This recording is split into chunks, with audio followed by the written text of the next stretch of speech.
Ćao Šećer, šta imam danas za tebe? Ovo je fantastičan stan sa 15 kvadrata lođijom. Imaš ovdje u hofu isto jedan veliki apšteran, znači možeš bicikle da staviš.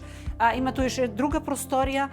Stan je südseitig gelegen, jako, znači dobra lokacija na Großenzestofer Straße. Znači tu imaš na Elfor lođiju od 15 kvadrata, stan ovdje ima otprilike 75 kvadrata, znači imaš od 90 kvadrata vodnocleke, sve zajedno što možeš da koristiš, ne? Ovdje se nalazi jedna jako lepa kuhinja, dan kuhinja. Ovo je u suštini i Dunstabzug i svetlo, znači možeš jedno i drugo da koristiš. Imaš kontrolirate Wohnraumlüftung, znači ne moraš u suštini ni da otvaraš prozore, uključiš to i to je to. Imaš znači podno grejanje, fantastičan parket.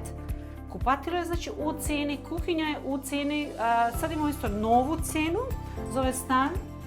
Zgrada je 4 godine stara, imaš znači toalete sa umiljonikom. Ovdje se ulazi u stan, imam ovdje znači dugačak hodnik. Onda na desnoj strani ti se nalazi dečja soba ili biro. Ovdje ti se nalazi spavača, šta reći, sa električnim rastor, znači u cijelome stanu. Stan je stvarno genijalan.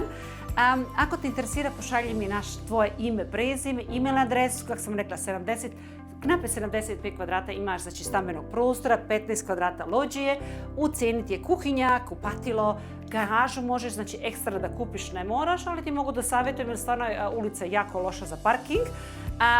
Samo kod Klasan Aparta Immobilien, ugodan dan ti želimo.